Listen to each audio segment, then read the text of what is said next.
Act the 2nd, Chapter the 9th, There's Gold in Them Hells. In which he gets his fucking name about damn time, I mean really. The Lost One. I know this place. Tall spire of rock trailed up into the darkness. It was not the cavern he had awoken in, much smaller. He could see the walls, illuminated in green glowing moss. Several tunnels led away from the chamber in all directions, but only darkness lay further in them. He was standing in the center of all this. In front of him, a large spear of rock had fallen from the ceiling. Lying still in the epicenter of the ruined spire was a mare, blood-red and fiery of mane. Her eyes were fixed upon him in an indescribable expression of surprise and pain. A splinter of the rock still stuck out from the side of her crushed chest. There was no blood around her, only thick growth of the glowing moss. He knew her, and yet, he did not know her. "Ruby," he whispered. It felt wrong to break the silence of this place. "Ruby Glow?" Of course she didn't respond. He swallowed thickly. For some reason, he crept forward and knelt before her, nuzzling against her cold neck and closing her eyes with a hoof. There was a clawing, sinking sensation in his chest. The sound of soft padding upon stone made the cavern tremble. Shadows began to file out from the many tunnels along the walls. They were huge, some hulking, some lean, but all possessing the same canine grace. Pinpricks of light were their eyes, and darkness was their fur. The unicorn's hackles rose. His horn sparked once. Pathetically, he crouched over Ruby, glaring around at the shadows. "Stay back," he rasped. "Stay away." Their ranks parted, and one of their own slid forth to stand only yards away in the center of the cavern. It too was made of shadow, but the paws faded into the darkest of greens imaginable. It leveled one of these. The accusing finger pointed forth. It was not directed at the stallion, though. The fallen mare lay in its sights. "We did this," the shadow said in a rumbling voice. It glided forward. "I said stay away from us," he cried. His horn sparked again. This time, the magic caught, and a pale beam of light erupted from his forehead. Mruag. The shadow warped and twisted around the spell, flowing like liquid. "We did this." Realizing he could do nothing to stop it, the unicorn searched the chamber, frantically looking for something, anything that could give him leverage. There was nothing aside from the stone in the body of the mare. His gaze settled on curls of brilliant orange mane. The shadow was mere paces away. Green-tinged darkness loomed over them. Its eyes narrowed, a long, lanky arm reaching for him. He backpedaled, before whirling on the spot and breaking into a run. Mid-stride, he dipped his head and slid the mare's body up and across her shoulders. She was cold, and yet the weight felt like it had been missing. Rah! A flickering cone of light erupted around him this time, and he charged the ranks of shadowy canines. They parted around him, as he thought, but they could not touch him inside the feeble shield. He dove into the first tunnel he saw and charged onwards blindly. "Face yourself, Frost Acorn," the shadow boomed in the receding distance, "or you will never rise." The cave blurred around him from speed. He all but flew across the stone, nothing but the small light at the tip of his horn spearing through the darkness. A fork appeared before him. He went left, and another, this time right, and another, and so on until he realized he had no idea where he was going. Something tapped him on the shoulder. The dead mare looked limply back at his shocked face. "You did this," she said. He screamed, closing his eyes in fear, and when he opened them, he was outside. A cool wind flowed through his mane. Grass tickled his fur, warmed across his entire core. The sun, the scar down his chest had vanished. Ruby Glow sat next to him, smiling as she rubbed the head of a tiny unicorn filly. "Did you see?" cried the little filly. "I did it. I really did it. That was amazing, Ginger." Ruby Glow nuzzled her fondly. "We couldn't be more proud of you." The little filly turned to him. "I'm finally just like you, Daddy." She was beaming. She was so happy, and he saw himself ripping in half on the reflection of her eyes. "I'm a real mancer now. Does this mean I get to go to Canterlot, huh?" In a year or two, he found himself saying. He hadn't meant to. It came out in a strangled whisper, but neither of them seemed to notice. "Oh, well, can you at least teach me until then? Your father and I will help you prepare as much as we can," Ruby said. "There's more to magic than just throwing around fireballs. Telekinesis is an important skill, too." She pointed to the horn atop her own head. "This little moneymaker makes the best forging in Equestria." "Whoa!" "Yup," she nodded. "But just remember, there's only so much we can teach you. Magic is what makes a unicorn unique. and every unicorn has their own particular brand. It's an extension of their very essence. We can only teach you the basics, but one day, you're going to have to look within yourself to make the true magic shine. The light atop his forehead pulsed weakly, he flinched, blinked. His eyes opened again, and a very different scene unfolded before him. He stood up on the deck of a sleek airship, the chaos of a battle all around him. Dark, bug shapes swarmed through the starlit air, clashing with armored Pegasi and two alicorns who wielded the Aurora itself. More armored ponies clashed with huge cats across the deck, but several figures emerged from the carnage to face him. A tall, hooded diamond dog, gripping a magnificent spear in paws that shone with pink fire. At her shoulders, the shadow from the caves. The blue monster, Arzodal, he grinned with evil intent, licking one of the razor talons on his fingers. His daughter, Ginger, armored in dull gray, metal smoky and charred but still strong. Her horn blazed with a strength his had never known, and all the elements answered her call. Her eyes were glowing a piercing white, the mark of deep magic. "You did this," she hissed at him. "Oh, yes you did," Arzodal rumbled in agreement. The hooded diamond dog merely leveled his spear, while the shadow at his shoulders cried, "Do not flee from yourself, face and grow strong." All their bodies flickered, morphed, and before his very eyes, swirled together to form a single entity. Frostsnap hatefully glared at the unicorn, eyes glowing sickly blue. Dragon breath hissed from between gritted teeth. A pristine, unblemished white coat glimmered in the night. Small icicles dangled from the tips of his mane. His horn pulsed, and a jagged, 3-foot blade of ice grew to encase it. He leveled this, pawing at the deck. "You did this!" he roared, and charged. The unicorn couldn't move, only watch, in utter horror, as the icy horn stabbed into his throat. Rip!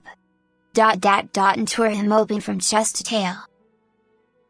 His eyes flew open, and met those of a deepest emerald. The mare called Ruby Glow still lay and whined against him, ethereal form flickering ever so slightly. As their eyes met, she leaned forward and nuzzled him. "Bad dream?" "The worst." They lay together like that for a while, drawing comfort from touch. Eventually, there came a knocking at the door. "You have a visitor at the door." "I cannot stay." Ruby gently slid away. He reached out a hoof, catching her by the tail. "Don't go," he pleaded hoarsely. Ruby's tail flicked out of his grasp. "Warden must not know I am here of my own accord. But, for the record, I've never left," she said, blinking over her shoulder. He tumbled out of bed after her, but the mare vanished before his eyes, fading into oblivion with the sound of faint laughter. The noise seemed to echo through his ears like thunderclaps, though he felt as though they were the sweetest things to ever grace his senses. The door opened to reveal the alicorn master of the castle, Warden, who saw him sitting upon the stone floor with a hoof still plaintively outstretched. She said nothing, only noting that he had indeed awoken and gesturing with a shriveled wing to her side. The message was clear, he was to follow. Swallowing, he rose and trotted after her as the cloaked pony began to stalk away. He caught up with her after only a few seconds, casting an eye all around. Greyguard, she had called the castle the previous night, was constructed from solid stone. The floors were smooth, polished granite, white carpets strewn down the center of each passage. Rough-hewn rock made up the walls, laced with veins of glowing crystal that traced strange, otherworldly patterns in every color of the rainbow. Here and there, a tapestry hung, each one a different style. He had no names for the things he saw in them, always pictures of ponies in the middle of the act of some great deed. They passed through an ornate, gem-studded portcullis, and emerged upon the ramparts of the castle walls. To one side, the empty cavern that the castle inhabited loomed, nothing more than naked stone and swirling shadows. To his other, Greyguard itself, a pale ivory keep that rose upwards from the ground as if it had grown that way. The walls were sleek and reflective. There were no cracks in any surface. From the top of the tallest tower, a mighty stream of light streaked upwards, vanishing at a point far above where the cavern's natural roof should have been. There were no other inhabitants save Warden and himself, and possibly that blue monster, but he did not wish to go looking for that one. As they entered again into the castle's bowels, they passed a kitchen and a dining area, both appearing as though they had been in use only seconds before. A delicious feast in various stages of setting and preparing had been arranged, though no pony had come to eat or cook it. An infirmary, a nursery, a library, A grand hall all passed them by, each furnished lavishly and seeming as though occupied, but the deathly quiet couldn't fool him. It was only until they had entered the keep itself did Warden finally speak, and even then she did not look at him, only continued to stride forward on her thin, pale limbs. "Have you given your situation any thought, little light?" "Little light," he wondered, but made no mention of it. "Yes, I have only grown more confused," he said, and this was true. Out of the corner of his eye, a flash of red. He dared not look at it. Warden sighed. "The matters of the soul are never an easy thing to understand. Even I do not claim to comprehend their ways, only to guide them to the next stage." "Is that why I am here, then, to be guided?" he asked. "If so, not by me." Warden trailed to a halt. Before them stood a large, impressive door, made of black wood and laced with silver runes. "No," she said. "No, you are no longer a part of my flock. Another has taken you under her wing. You should be grateful. Were your soul returned to the great cycle by myself, you would be lost and consumed. It would be as a whisper among a great concert, swallowed up, never to be heard again. I will not do such a thing. My purpose is not to bring ends." The shattered spire atop her brow sparked into life, a weak white aura that sparked wildly from the jagged chip. The huge door shuddered, before opening with the noise of rumbling stone. A gust of air whipped the stallion's mane before him. He got the impression that his door had not been opened in a long time. But she may have something in mind. They stepped in together. Here, the mighty pillar of light he had seen outside traveled down through the tallest tower, coming to a rest upon Gregard's very foundations. The air around them was violently swirling with motes of light and dust, though he felt it as nothing more than a pleasant breeze. "It's beautiful," he murmured, watching the spiraling column. "This is the root of the fount," said Warden. "Here, all that ever was and will be enters and re-enters a living world. The fountain is the very nexus of all magical ley lines, and all souls that are reborn into the great cycle eventually pass through this point." "I would not stand so close," she commented as he began to edge forward, eyes shining in wonder. He scampered back a couple steps. "Why have you brought me here?" Warden's pale eyes flickered to him, the fount, then to him again. "It was requested that the little light who fell so far into my kingdom be brought for judgment." "Judgment?" His nose scrunched. "You told me that the pony I once was, this Frost, had committed great crimes, and had met his end. You said I was one sliver of soul he would not give up to darkness. Am I to be judged for the wrongs of my creator?" "Not judged for crimes, judged for potential," Warden replied, then pointed with a hoof to the fount. "Look!" Something emerged from the fountain itself. He felt himself tremble as a colossal presence entered the room.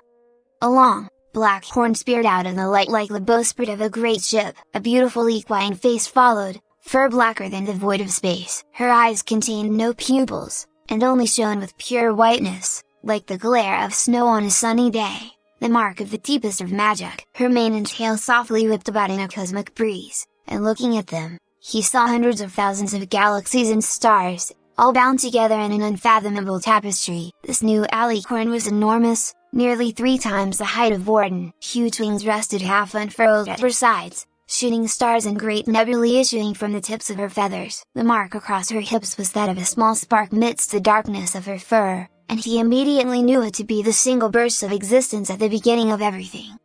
The Titan mare projected such a sense of serenity that he found tears flowing freely from his face, though he did not weep. "This is what it must feel like to have a mother," he thought, and then realized he had not known what a mother even was until he gazed upon this mare. He felt it prudent to bow, and did so, nose pressing flat to the cold stone.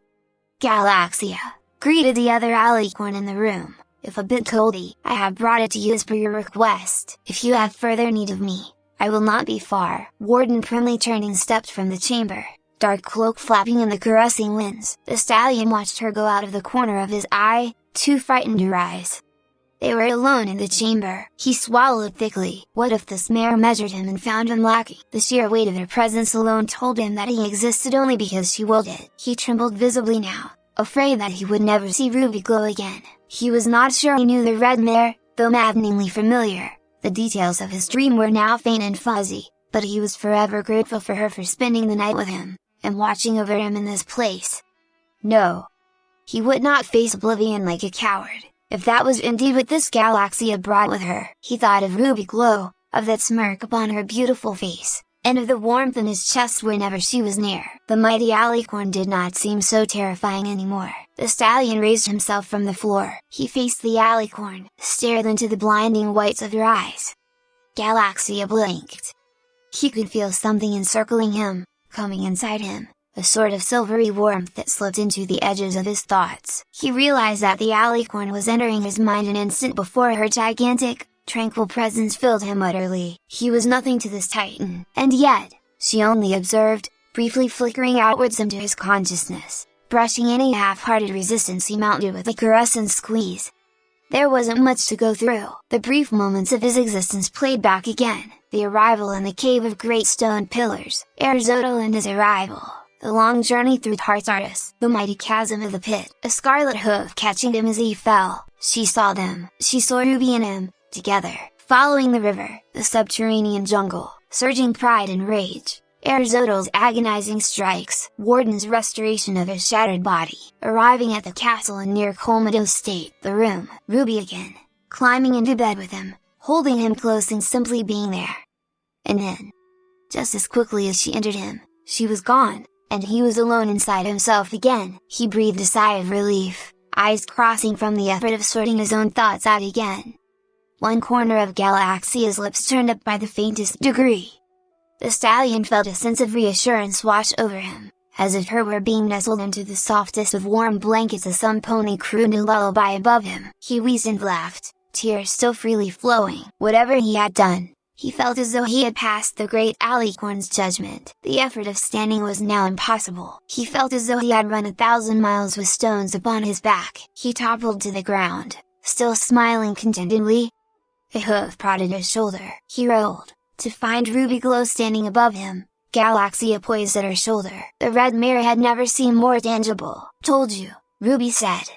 He had never felt more at peace. "You were in my dream. But I can't remember. Who are you? Were you my wife? Who are you really?" He breathed. "Some pony who loves you," she replied, leaning down to nuzzle him. "And that is all that matters. Thank you for this," she added to Galaxia. "We won't disappoint you."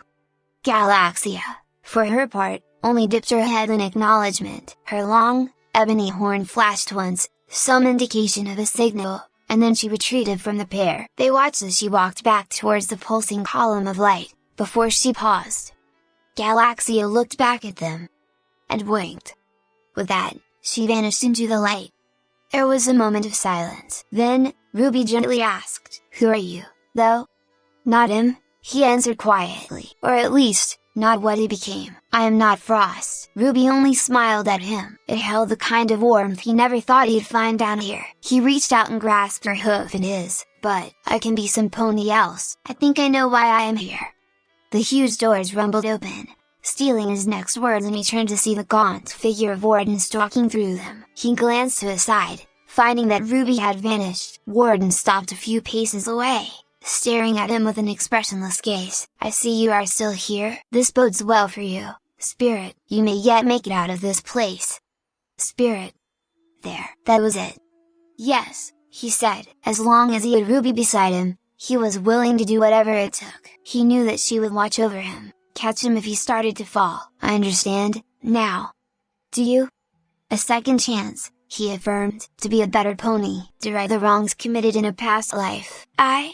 He did terrible things, but I can rise above the same weakness that drove him down." Warden merely stared. He gulped, and I know that I will never truly redeem myself for what's been done. I will never have a true soul, a truly pony soul ever again. I am no longer a pony, I'm a spirit. I am Spirit.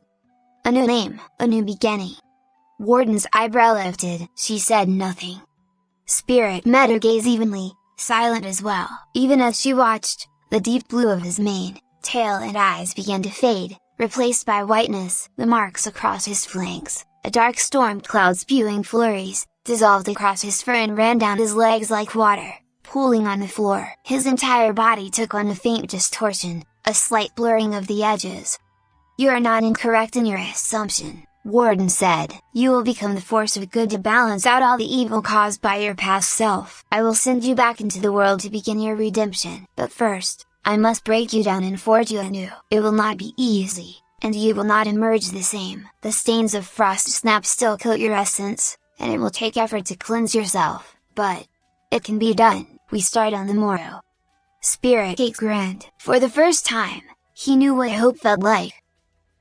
And in the darkness, a little light sparked into being.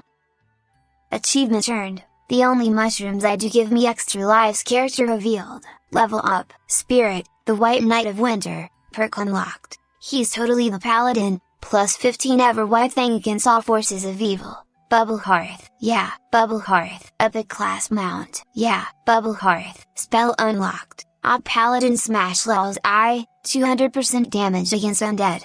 Demon, you surround yourself with a thin veil of light and ram your target with all your might, scorching them and knocking them down. Upgrades further to inflict gratuitous amounts of property damage. Spell upgraded, Lover's Light, plus 10 perception, plus 15 magic. There's something lurking in the darkness, but you aren't afraid. Keep her close to your heart and your light will never waver. This passive aura has grown stronger, and receives the chance to cause Spirit to use deep magic when his health drops below 10%, with no mana cost.